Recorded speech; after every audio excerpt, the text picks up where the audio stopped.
ধর ধর ধর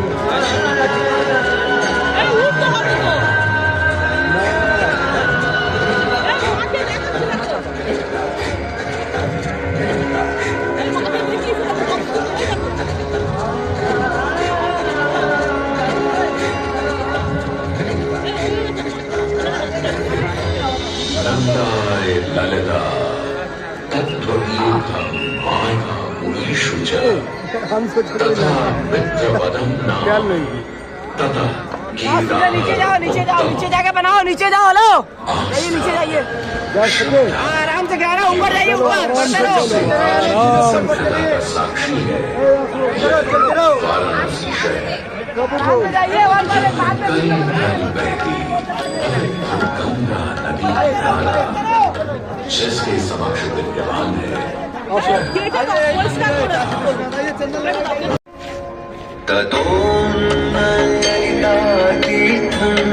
गंगा केशव सन्निधौ तत्रास्ति ललिता देवी क्षेत्ररक्षाकरी परा सा च पूज्या प्रयत्नेन सर्वसम्पत्समृद्धये ललिता पूजकानां च जातु विघ्नो न जायते। श्रीकृष्णतृतीयायां ललितां परिपूज्य वै नारी वा पुरुषो वापि लभते वाञ्छितं पदं स्नात्वा च ललितातीर्थे ललितां प्रणिपत्य वै लभेत् सर्वत्र लालित्यं यद्वा तद्वानुलप्य च लभेत् सर्वत्र लालित्यं यद्वा तद्वानुलप्य च। गंगा नदी के तट पर स्थित है ललिता तीर्थ, जहाँ क्षेत्र रक्षा करने वाली दुर्गा रूपी ललिता गौरी का निवास है, जिनकी सभी श्रद्धालु सर्व प्रकार संपत्ति लाभार्थ पूजा अर्चना करते हैं। इस घाट की सबसे विशेष बात यह है कि यहाँ शिव के साथ शक्ति के दर्शन भी श्रद्धालुओं को मिलते हैं। घाट के ऊपर गली में मां दुर्गा को समर्पित देवी ललिता का मंदिर विद्यमान है। साथ ही साथ यहाँ काष्ठ एवं ईंट से बना राज राजेश्वर मंदिर भी स्थापित है। भगवान शिव को समर्पित काशी में यह मंदिर नेपाल के पशुपति मंदिर का प्रतीक रूप है। वर्तमान में सुशोभित यह ललिता घाट पूर्व में 3 भागों में विभक्त था। दक्षिण दिशा की ओर से चले तो नेपाली घाट, ललिता घाट एवं राज राजेश्वरी घाट। इनका उल्लेख सन 1931 में मोती चंद्र जी ने किया था, जहां नेपाली घाट एवं ललिता घाट के पक्के निर्माण का श्रेय नेपाल के महाराजा बहादुर शाह को जाता है, तो वहीं राज राजेश्वरी घाट के निर्माण का श्रेय सिद्ध गिरि जी को जाता है। कालांतर में नेपाली एवं राज राजेश्वरी घाट ललिता घाट में ही समाहित हो गए। ऐसी मान्यता है कि अश्विन मास की कृष्णा तृतीया के दिन ललिता तीर्थ में स्नान कर देवी के दर्शन करने से श्रद्धालुओं की सभी मनोकामनाएं पूर्ण होती है।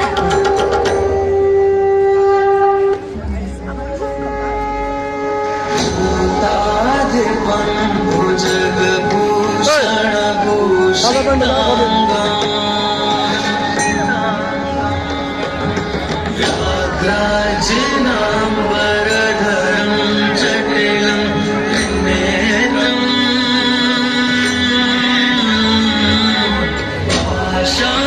पाशाङ्कुशाभयं वरप्रदशूलं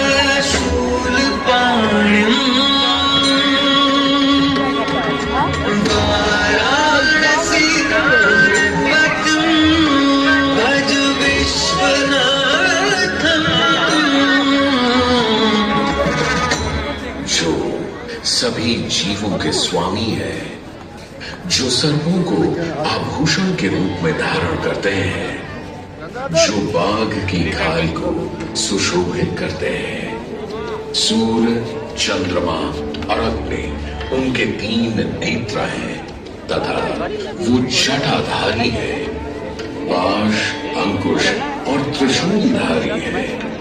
वे अपने सभी भक्तों को आशीर्वाद देकर उन्हें भय से सुरक्षा प्रदान करते हैं। ब्रह्मांड के स्वामी एवं वाराणसी के भगवान श्री विश्वनाथ की हम वंदना करते हैं। मैं आदि नगरी काशी हूं, वही काशी जो स्वयं भगवान शिव के त्रिशूल पर विद्यमान है। सृष्टि के प्रारंभ में महादेव ने जब पृथ्वी पर अपनी दृष्टि डाली तो उन्हें एक भाग चमकता हुआ प्रतीत हुआ। उसी भाग को भगवान शिव ने काशी का नाम दिया। कालांतर में गंगा नदी के तट पर बसी इस काशी नगरी में समय समय पर अनेकों घाट विकसित हुए, जहां श्रद्धालु आकर पूजा अर्चना एवं स्नान किया करते थे। माना तो यह भी जाता है कि यह नगरी एक बहुत सुंदर वन से ढकी हुई थी, जहां पीपल, आम, बरगद, शीशम आदि के वृक्ष हुआ करते थे, जिनकी छाया में बैठ ऋषि मुनि, साधु संत आनंद से तपस्या किया करते थे। इसलिए इस जगह का उल्लेख आनंद वन के नाम से भी किया गया है। जितनी पुरानी काशी नगरी है, उतना ही पुराना यहाँ का काशी विश्वनाथ मंदिर भी है।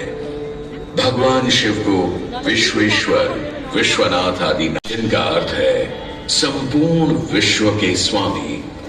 किंवदंतियों की माने तो सृष्टि के आदि में जब भगवान शिव एवं मां पार्वती पृथ्वी का भ्रमण कर रहे थे, उन्हें यह स्थान बहुत प्रिय लगा। तब मां पार्वती को यहाँ कुछ समय रुकने की इच्छा हुई, तो भगवान शिव अपने लिंग रूप में यहीं स्थापित हो गए। तभी से 12 ज्योतिर्लिंगों में इस मंदिर को विश्वेश्वर मंदिर के नाम से भी जाना जाने लगा, जहां भगवान शिव और माता पार्वती सदैव वास करते हैं। सदियों से इस पवित्र नगरी ने अनेक ऋषि मुनियों, तपस्वियों, धर्म गुरुओं आदि को अपनी ओर आकर्षित किया है। आदि शंकराचार्य एवं मंडन मिश्र ने इसी मंदिर के प्रांगण में बहुत समय व्यतीत किया। समय बदला, दौर बदला, भारत के स्वर्णिम काल पर विदेशी आक्रांताओं की नजर पड़ी, जिसे वे लूटने एवं सनातन संस्कृति को नष्ट करने के उद्देश्य से यहाँ आए। जब प्रथम बार गौरी ने आक्रमण किया, तब पृथ्वीराज चौहान ने उसे पूरी तरह पराजित किया था। अंत में उसने क्षमा मांगी और वचन दिया कि ऐसी गलती दोबारा कभी नहीं होगी। अतः पृथ्वीराज चौहान ने उसे छोड़ दिया। संभवतः यह एक दुर्भाग्यपूर्ण निर्णय था, क्योंकि अंततः गौरी ने पृथ्वीराज चौहान को धोखे से हराया। तत्पश्चात उनके साथ बहुत बुरा व्यवहार किया तथा उनकी दोनों आंखें भी निकाल दी। पृथ्वीराज की मृत्यु के उपरांत हिंदुओं का मनोबल कमजोर पड़ गया, जिसके परिणाम स्वरूप आतताइयों ने अन्य मंदिरों के साथ साथ विश्वनाथ मंदिर को भी क्षति पहुंचाई। यह ऐसा काला दौर था जिसके स्मरण करने मात्र से आंखें नम पड़ जाती हैं। परंतु समय सदा एक सा नहीं रहता और दुख के ये बादल भी सुख में बदलने वाले थे। एक धार्मिक सम्मेलन में राजा टोडरमल की भेंट नारायण भट्ट से हुई। नारायण भट्ट एक बहुत धनी व्यक्ति थे। दोनों ही धार्मिक इंसान थे और नित्य प्रति भगवान की पूजा अर्चना करना अपना इस पावन मंदिर का जीर्णोद्धार करवाया और वीरान पड़े खंडहरों में एक नई जान डाल दी। 16वीं सदी में संत तुलसीदास ने यहाँ रामचरितमानस की चौपाइयों को पढ़ा था तथा संत एकनाथ ने भी यहीं पर वारकरी संप्रदाय का महान ग्रंथ श्री एकनाथी भागवत लिखकर पूरा किया था। लगभग 17वीं शताब्दी के मध्य में मराठा शासक मल्हार राव होलकर ने काशी विश्वनाथ मंदिर के पुनर्निर्माण की योजना बनाई।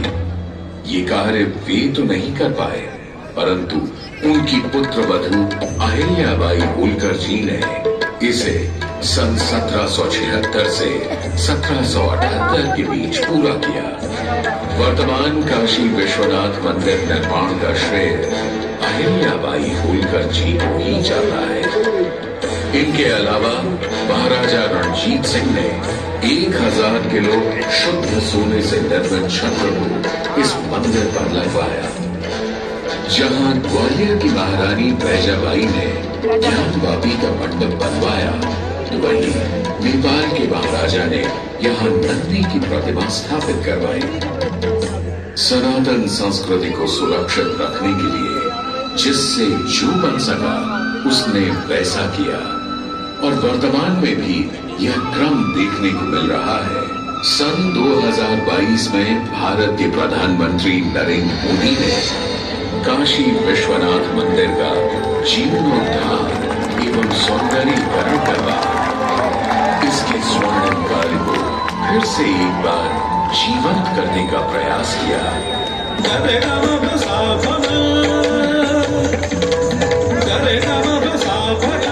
भगवान शिव को समर्पित काशी विश्वनाथ का यह पावन मंदिर सदियों से करोड़ों श्रद्धालुओं का प्रेरणा स्रोत रहा है और सदैव के लिए रहेगा।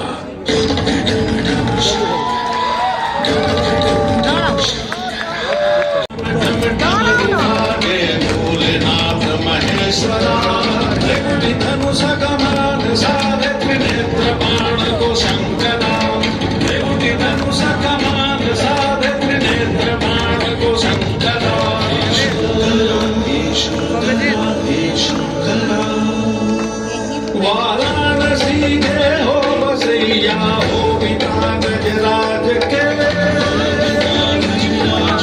वाराणसी के हो बसैया हो पिता गजराज के, सगे मां पार्वती के मांग में सिंदूर से, सगे मां पार्वती के मांग में सिंदूर से।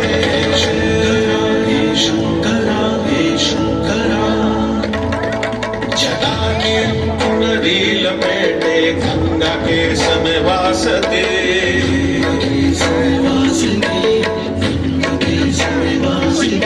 छटा की चुनरी लपेटे गंगा के समय वासते।